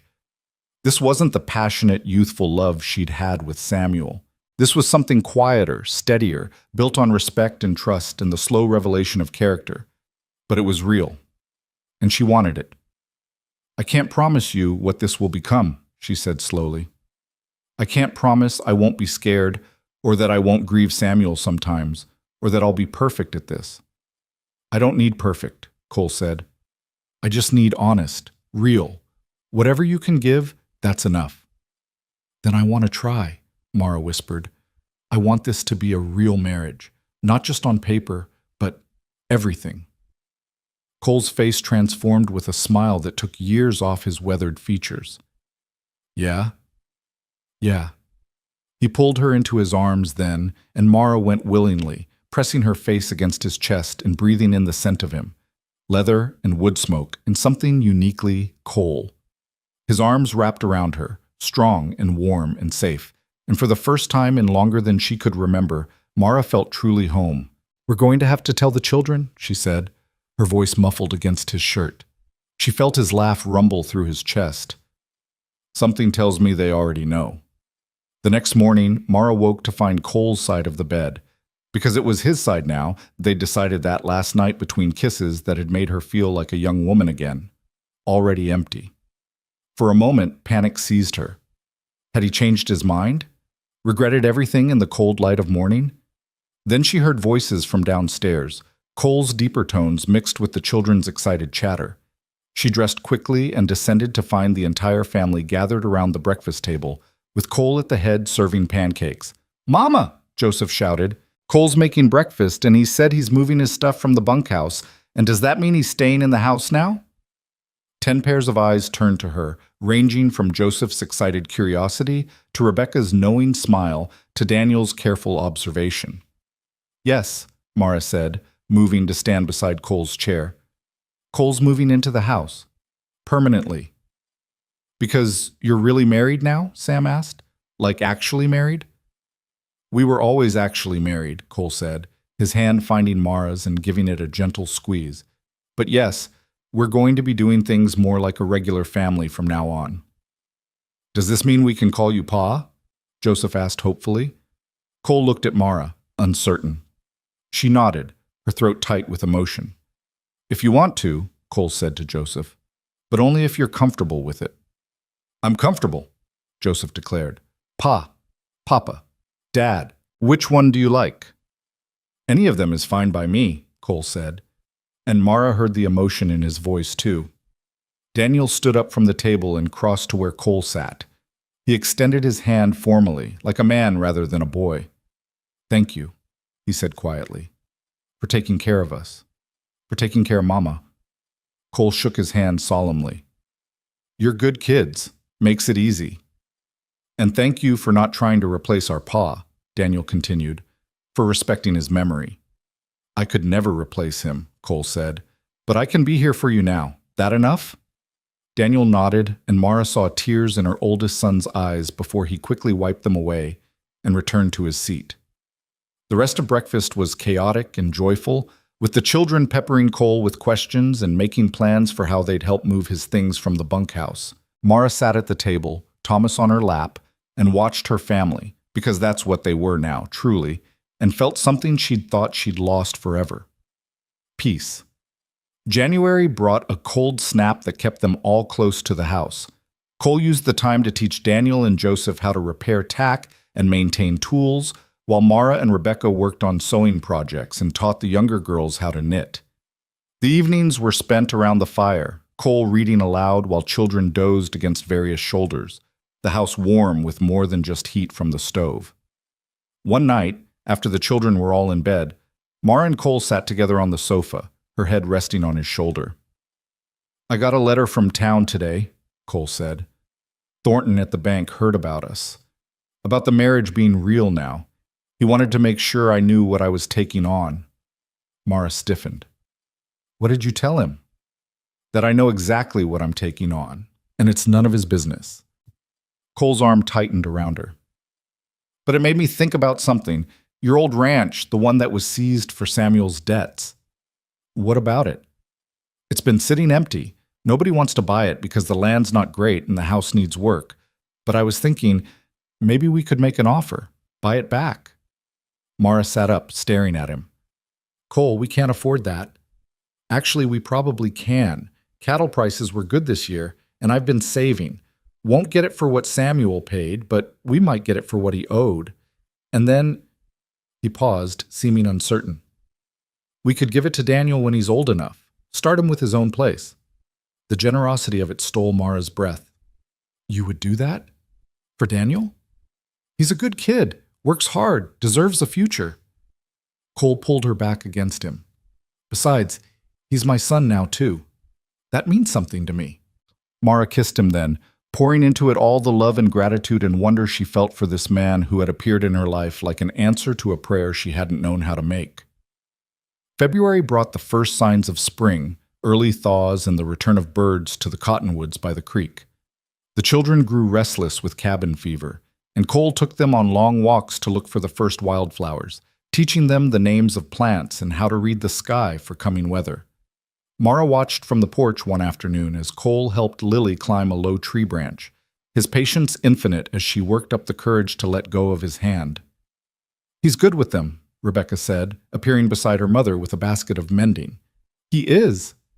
You love him. It wasn't a question, but Mara answered anyway. Yes, I do. Different than you loved Pa, Mara considered. Yes, but that doesn't make it less real. Your father and I, we grew up together, fell in love young. What I feel for Cole is, it's built on different things. Respect, trust, the knowledge that we chose each other even when we didn't have to.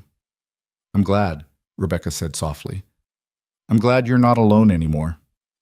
In March, they made the trip to town to finalize the purchase of Samuel's old ranch. The transaction was simple. Thornton could barely hide his surprise that Cole actually had the money, and within a week the deed was transferred. We'll fix it up slow, Cole said as they stood looking at the weathered house that held so many of Mara's memories. Get it livable again. Then, when Daniel's ready, maybe in a few years, it'll be his. Daniel stood beside them, his young face serious as he took in the property. "I'll work hard," he said. "I'll make it worth what you paid." "You already have," Cole said simply. "You're a good son, Daniel. Both your fathers would be proud." The boy ducked his head, but Mara saw the smile he tried to hide. By April, the ranch was in full spring bloom. The garden was planted, the cattle were calving, and the house rang with life and laughter. Cole had long since moved all his belongings into the main house, and his presence there felt as natural as breathing. One evening, Mara stood at the window of their bedroom, she still marveled at that, watching the sunset paint the prairie in shades of gold and crimson. Cole came up behind her, wrapping his arms around her waist and resting his chin on her shoulder. "What are you thinking about?" "About how different everything is from a year ago. About how close we came to losing everything." "But you didn't lose it. You fought for your kids, made impossible choices, survived when you had every reason to give up." "We survived," Mara corrected. "I couldn't have done it without you." "Maybe we needed each other," Cole said. "Maybe that's how it was supposed to work out." Mara turned in his arms to face him. "Do you ever regret it? Taking on a widow with 10 children? All the responsibility and chaos and—" Cole silenced her with a kiss. "Not for a single second. You want to know what I regret? I regret all the years I spent alone, convinced that was enough. I regret not finding you sooner." "We found each other when we were supposed to," Mara said, "when we both needed saving." "I don't know about that," Cole said with a slight smile. "I think maybe you saved me more than I saved you." From downstairs came the sound of Joseph calling for them, something about a frog he'd found that he was certain they needed to see immediately. Cole laughed. "Duty calls." They went down together to admire the frog, to help Ruth with her arithmetic, to settle an argument between the middle boys about whose turn it was to feed the chickens. The evening passed in the beautiful chaos of family life, and when the children were finally all in bed, Mara and Cole sat on the porch in the warm spring darkness. "You know what I was thinking today?" Mara said. "What's that?" "I was thinking about the day we met, how I was standing in that town with nowhere to go, convinced my life was over, and you rode in like something out of a story." "I'm no hero," Cole protested. "You are, to me, to all of us." Mara took his hand. "You gave me back my life, Cole. You gave my children a future. You gave us all a home." "We gave each other a home," Cole corrected. "That's how it works when you love someone." The words still felt new, though they'd said them before. Mara leaned her head on his shoulder, breathing in the night air that smelled of sage and possibility. "I love you," she said. "In case I don't say it enough." "You say it every day in 100 ways," Cole replied, "but I never get tired of hearing the words." They sat in comfortable silence, watching the stars emerge one by one in the darkening sky.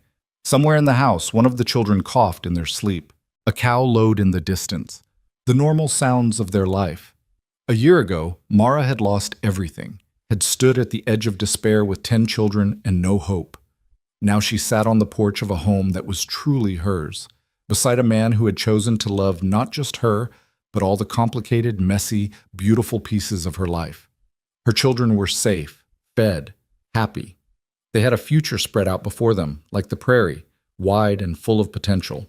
She thought about the woman she'd been in that dusty town, so certain that no one would want a widow with 10 children. And she thought about the man who had looked at her and seen not a burden, but a gift. "What are you smiling about?" Cole asked. "I'm just happy," Mara said simply. "Happier than I ever thought I'd be again." Cole pulled her closer. "Good. You deserve it." "We deserve it," Mara corrected. "All of us." And there, under the vast Wyoming sky, with the house full of sleeping children behind them and a lifetime of tomorrows ahead, Mara finally believed it. They had built something from the ruins, something stronger for having been broken first. They had built a home, a family, a love worth waiting for. And that, she thought, as Cole's arms tightened around her, was worth everything they'd survived to find it. The end.